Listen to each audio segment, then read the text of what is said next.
नमस्कार, खबर समय जगत में आपका स्वागत है। मैं हूं आपके साथ जितेंद्र जैन। आइए नजर डालते हैं आज की कुछ ताजा तरीन खबरों पर।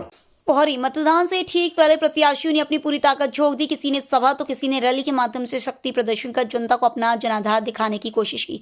शिवपुरी जिले की पौरी विधानसभा सीट से बहुजन समाज पार्टी के प्रत्याशी प्रद्युमन वर्मा ने आज बेराड़ में जनसभा कर अपना शक्ति प्रदर्शन किया। सभा में बतौर मुख्य अतिथि बहुजन समाज पार्टी के प्रदेश प्रभारी और राज्यसभा सांसद रामजी गौतम उपस्थित रहे। रामजी गौतम ने संबोधित करते हुए कहा कि भारतीय जनता पार्टी और कांग्रेस दोनों ही भ्रम फैला रही है। कांग्रेस कहेगी बहुजन को वोट मत देना, वो नहीं जीत रही, तो वही भाजपा कहेगी कांग्रेस को वोट मत देना, वो नहीं जीत रही। लेकिन मैं आप सबको बता देना चाहता हूं कि पौरी से इस बार बहुजन समाज पार्टी बड़े जनाधार के साथ जीत हासिल कर रही है। इसलिए आप सब लोग व्रत ले कि 17 नवंबर को सबसे पहले मतदान करें। उसके बाद भोजन पोहरी विधानसभा सीट से अराजकता, भ्रष्टाचार और तानाशाह को खत्म कर एक सेवक के रूप में प्रद्युमन वर्मा को अपना आशीर्वाद प्रदान करना है। वहीं पोहरी विधानसभा सीट से बहुजन समाज पार्टी के प्रत्याशी प्रद्युमन वर्मा ने कहा कि आप लोगों से मिले प्यार, स्नेह और आशीर्वाद से मैं आश्वस्त हूँ कि बहुजन समाज पार्टी जीत रही है। साथ उन्होंने कहा कि मैंने तो सब कुछ जनता पर छोड़ दिया है और जनता अपना अच्छा बुरा भली भांति जानती है। मेरा चुनाव मैं नहीं बल्कि पोहरी की जनता लड़ रही है और जनता जब चुनाव लड़ती है तो परिणाम सकारात्मक ही मिलते हैं। मैं आप सबको आश्वस्त कर देना चाहता हूं कि आप अपना आशीर्वाद मुझे दे दो। मैं अपने जीवन का एक एक पल और रक्त का एक एक कण पोहरी की जनता की सेवा में समर्पित कर दूंगा। जनसभा में आज भारी संख्या में जनसैलाब उमड़ा था। बीजेपी का 17 साल का आपने काम देखा और 17 साल में आपको क्या मिला और आज बीजेपी के हालात क्या है। पहले एक मुख्यमंत्री हुआ करते थे शिवराज सिंह जी, लेकिन 2023 में 10 से 12 मुख्यमंत्री हो गए कि नहीं हो गए। अपने सांसदों को उतार करके मुख्यमंत्री और मंत्रियों को, बड़े बड़े मंत्रियों को ला करके विधानसभा के चुनाव में लड़ा दिया। उनकी हालत तो पतली हो गई और ये श्योर हो गया और इसीलिए अब वो शिवराज जी को कहते हैं कि भाई इनको हटाओ, 10 से 12 मुख्यमंत्री और लेके आ जाओ। अब 10-12 मुख्यमंत्री बनाने की बात करते हैं। कहीं मुरैना वाले कहते हैं मैं मुख्यमंत्री बनूंगा, भिंड वाले कहते हैं मैं मुख्यमंत्री बनूंगा, दतिया वाले बोलते हैं मैं मुख्यमंत्री बनूंगा, 17 से कोई बोलता मैं मुख्यमंत्री बनूंगा, दमोह का कोई विधान करता है तो मैं मुख्यमंत्री बनूंगा। आखिर सच्चाई क्या है? ये सच्चाई तो ये हो गई कि ये शिवराज जी को हटाने वाले, ये कंफर्म हो गया नहीं हो गया, क्योंकि शिवराज जी का मुख्यमंत्री के नाम में कहीं नाम नहीं लिया गया कि शिवराज जी अकेले मुख्यमंत्री होंगे। लेकिन मैं उसके बाद भी शिवराज जी से मैं कहना चाहता हूँ कि 17 साल आप मुख्यमंत्री रहे। आपने कहा कि 52% की आबादी ओबीसी की यहाँ पर मध्य प्रदेश के अंदर है कि नहीं है। 52% की आबादी है कि नहीं है। जब 52% की आबादी ओबीसी की है तो 27% रिजर्वेशन भी आप नहीं दे पाए। आपने क्या भला किया समाज को? ओबीसी के होने के नाते आपने क्या भला किया? आप तो 27% रिजर्वेशन भी नहीं दे पाए। और नहीं तो बात पंचायत चुनाव का हालत देखिए। पंचायत चुनाव में कहते 27% रिजर्वेशन आपको मिल रहा है, बाद में कोर्ट में जाके उसको खत्म कर दो। कोर्ट में खत्म हो गया, मिला कितना? 6% रिजर्वेशन मिला। मिला कि नहीं मिला? 6%। हकदार है 27% के, मिलता कितना है? 6%। इसलिए मैं आप सबसे कहना चाहता हूं, लेकिन बीएसपी इन सब बातों पर विश्वास नहीं रखती। बहुजन समाज पार्टी इस देश के अंदर बाबा साहब के बनाए संविधान पे चलती है और बाबा साहब के संविधान में साफ साफ लिखा, आर्टिकल 340 में बाबा साहब संविधान में लिख कर गए, इस देश के अंदर आने वाली सरकारें ओबीसी की, एससी एसटी के लोगों की जनगणना करवाएंगे और उनके अंदर कितना सामाजिक और आर्थिक और शैक्षणिक बैकवर्डनेस है, पिछड़ापन है, उसके आधार पर, उनकी जनसंख्या के आधार पर उनको रिजर्वेशन देने का काम करेंगे। ये बाबा साहब डॉक्टर अम्बेडकर संविधान में आर्टिकल 340 में लिख कर गए और उसके बाद बाबा साहब ने तमाम प्रयास किए, लेकिन उसके बाद लंबे अरसे तक कांग्रेस राज की, फिर कांग्रेस ने ओबीसी के लोगों को रिजर्वेशन 27% नहीं दिया, मंडल कमीशन की सिफारिशों को लागू होने नहीं दिया। लेकिन धन्य है मानव सिंह कांसीराम साहब और धन्य है हमारी बहन जी, जिन्होंने दिल्ली के वोट क्लब में 6 महीने तक धरना प्रदर्शन किया और 6 महीने के बाद जब हमारे 3 सांसद बन करके आए और बीपी सिंह जी को 3 सांसदों की समर्थन की जरूरत थी, तो हमारे बहन जी पर ऑफर दिया गया कि हम आपको रेल मंत्री बनाएंगे, हम आपको गृह मंत्री बनाएंगे, लेकिन आप अपने 3 सांसदों का समर्थन हमें नहीं दीजिए। तो माननीय बहन जी मानव श्री कांचीराम साहब ने कहा कि हमें आपके रेल मंत्रालय की जरूरत नहीं है, हमें किसी तरह के प्रलोभन की भी जरूरत नहीं है, हमें गृह मंत्रालय की भी जरूरत नहीं है, लेकिन मेरी शर्त है, मेरी 2 शर्तें, अगर आप ये 2 शर्तें मान लोगे, हम बहुजन समाज पार्टी के 3 सांसदों का समर्थन आपको देने लगा। तो बीपी सिंह ने पूछा कि आपकी ऐसी कौन शर्तें हैं जो आप मंत्रालय छोड़ रहे हैं, गृह मंत्रालय छोड़ रहे हैं, रेल मंत्रालय छोड़ रहे हैं, आखिर आपकी ऐसी कौन शर्तें हैं जो मंत्रालय से बढ़ करके हो गई? तो मान्या भाई ने कहा कि मेरी 2 शर्तें हैं। पहली शर्त, मंडल कमीशन की सिफारिशों को लागू करोगे और ओबीसी के बच्चों को 27% रिजर्वेशन शिक्षा और नौकरी में देने का काम करोगे। बीपी सिंह सरकार से गए तो बहुत बड़ी बात हो गई। बीपी सिंह को सरकार बचानी थी, बीपी सिंह ने उस बात को हाँ कर दी। कहा दूसरी शर्त कौन सी? कहा दूसरी मेरी शर्त है कि बाबा साहब डॉक्टर अम्बेडकर ने संविधान लिखा और संविधान की बदौलत पूरा देश चलता है, संविधान की बदौलत प्रधानमंत्री चलते हैं, संविधान की बदौलत सुप्रीम कोर्ट से लेकर हाई कोर्ट चलता है। जो संविधान में लिखने वाले जो व्यक्ति थे उन्होंने जीवन भर कष्ट रह करके इस देश के हित में काम किया। तो मैं चाहती हूँ कि बाबा साहब डॉक्टर अम्बेडकर को भारत रत्न मिलना चाहिए। ये 2 शर्तें मेरी हैं। तो मैं ये आपको विश्वास दिलाता हूं कि ये कमीशन खोरी भी बंद होगी। झूठी FIR, झूठे मुकदमे जो द्वेष भावना से किए जा रहे हैं उस पे भी रोकथाम लगेगी। शिक्षा का मुद्दा, स्वास्थ्य का मुद्दा, आप देखिए स्वास्थ्य विभाग में महिलाओं के लिए, माताओं के लिए, बहनों के लिए सुविधा, जच्चा बच्चा वाली सुविधा में कितनी परेशानी हो रही है। मैंने देखा है कि वो यहां से अस्पतालों से महिलाओं को शिवपुरी या जिले में जाना पड़ रहा है।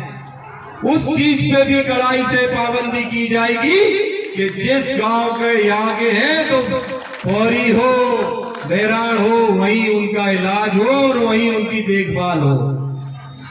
आप सब लोगों ने जो असीम प्रेम दिया है, जो आप मुझ पे विश्वास जता रहे हैं,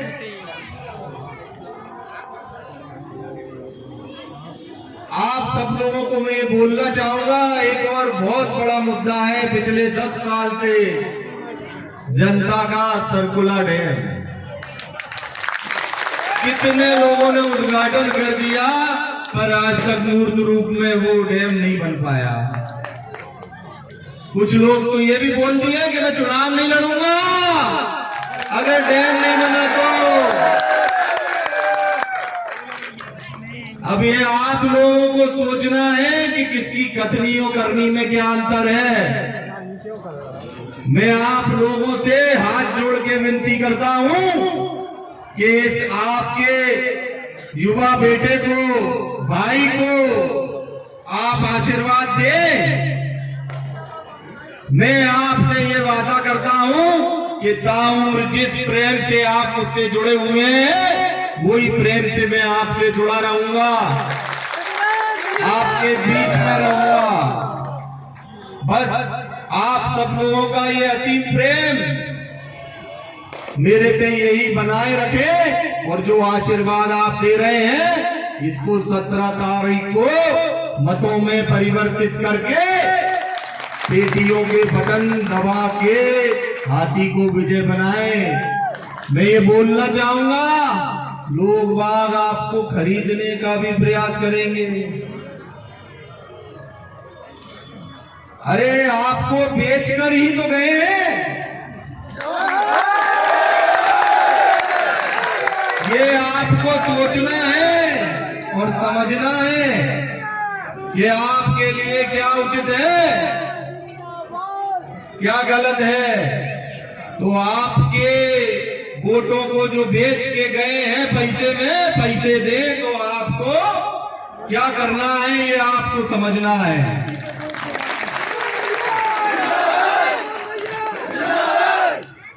क्योंकि हमारे सांसद महोदय जी को अभी आगे जाना है, तो 5 बजे सभा का आज का प्रचार का कार्यक्रम बंद हो जाता है, तो उन्हें छोड़ना पड़ेगा यहाँ से, और उनकी ट्रेन भी है। तो बस मैं आप सब लोगों से यही आशीर्वाद कहना चाहूंगा और चाहूंगा कि आप जो ये प्रेम है, आशीर्वाद है, ये बनाए रखें और अपने हृदय से 17 तारीख को हाथी के बटन को दबाना है और भोपाल पहुंचाना है। आपसे यही आग्रह है, बोल बंसी वाले की जय भीम। बाबा साहब बहुत बहुत धन्यवाद। नशे की लत कितनी ज्वलंत मुद्दा है, इसको आज तक किसी ने नोटिस नहीं किया। एक घर का एक बालक उसकी गिरफ्त में आता है तो पूरा परिवार, पूरा खानदान बर्बाद होता है। आज तक के यहाँ के प्रशासन द्वारा, नेताओं द्वारा उस चीज पे कड़ाई से कोई भी कार्य नहीं किया गया। मैं ये बोलना चाहता हूं आपको कि अगर आप सबका आशीर्वाद मिला तो यहाँ से एक व्यक्ति को जो इसमें का कार्य कर रहे हैं उनको अंदर किया जाएगा। मैं नहीं चाहता युवा पीढ़ी गलत संगति में पड़े, घर परिवार बर्बाद हो। आप ये देखिए, यहाँ पर अपना आदिवासी बेल्ट है, चर्च एरिया, कुपोषण का शिकार हो रहे हैं। इतने साल के उसमें भी आज भी सबसे ज्यादा कुपोषित लोगों का, बच्चों का चर्च एरिया में है, आदिवासी बहन बेटियों में है। तो मैं आपसे ये बोलना चाहूंगा, इन चीजों को आप मुझे अगर आशीर्वाद देते हैं तो मैं इन सब चीजों पे कड़ाई से प्रबंध करूंगा। दूसरा,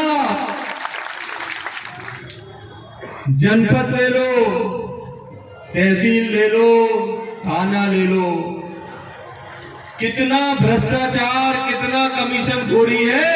आज की जनता को ये देखिए, जनपद में बेचारे सरपंच लोगों से पूछो, मेरे कार्यकाल की स्थिति पूछे और आज के कार्यकाल की स्थिति पूछे। मैंने 7 साल जनपद अध्यक्ष वंदन करना चाहूंगा। आप सब लोगों का आशीर्वाद जो मुझे मिल रहा है, सभी वर्ग का, सभी समाज का, आप इतना स्नेह और आशीर्वाद दे रहे हैं, उसके लिए मैं आपको हृदय की गहराइयों से बहुत बहुत धन्यवाद देना चाहूंगा। आज हमारे बीच में मुख्य अतिथि के रूप में आज हमारे राज्यसभा सांसद रामजी गौतम जी हैं, जो कि 4-5 स्टेट के प्रभारी हैं। और आप ये देखिए कि आज राज्यसभा सांसद जी हैं हमारे, वो भी युवा हैं। आप सब लोगों से नम्र निवेदन है कि बहन जी ने जो मुझे आशीर्वाद दिया है, उन्होंने प्रत्याशी बनाया है, उन्होंने मुझ पर जो विश्वास जताया है, वो मैं आप लोगों के ऊपर सब आपके हाथों में छोड़ रहा हूं। आप लोग जो असीम प्रेम दे रहे हैं, मुझे लग रहा है बहन जी के हाथ अपन सब मजबूत कर रहे हैं। मैं ये बोलना चाहूंगा कि आज तक पौरी विधानसभा का कोई भी बीएसपी का प्रत्याशी भोपाल नहीं पहुंचा है, पर ये इस बार अपन को ये रिकॉर्ड बनाना है, ये बताना है कि नहीं, जनता अपना व्यक्ति खुद चुनती है। ऐसा नहीं है कि कोई भी कुछ भी हो जाए, जनता अपने हिसाब से चुनेगी और पहली बार बीएसपी का प्रत्याशी भोपाल पहुंचेगा। मैं ये बोलना चाहता हूं, कुछ लोग बोलते थे कि हाथी बैठ जाएगा, हाथी ये हो जाएगा। मैं हमेशा बोलता आया हूं, हाथी ना रुका था ना रुकेगा, हाथी ना बैठा था ना बैठेगा, वो दौड़ता ही जाएगा। मैंने पहले भी बोला है कि मेरा चुनाव मैं नहीं लड़ रहा, आप सब मेरी जनता, मेरी विधानसभा के क्षेत्र की माताएं, बहनें, बुजुर्ग, युवा सब लड़ रहे हैं। ये आप लोगों को सोचना है कि आपको किस तरह का प्रत्याशी चाहिए, युवा प्रत्याशी चाहिए, शिक्षित प्रत्याशी चाहिए, व्यवहारिक प्रत्याशी चाहिए, ये आप लोगों को सोचना है। और आप लोगों को जो अपार आप लोगों से समर्थन मिल रहा है वो दर्शाता है कि आप सब लोग सही दिशा में आगे जा रहे हैं। एक चीज और बोलना चाहूंगा मैं कि हमारे पौरी विधानसभा पे आज तक ये नहीं। शिवपुरी से खबर समय जगत के लिए सतीश ठाकर की report. For latest news, subscribe to our channel and press the bell icon.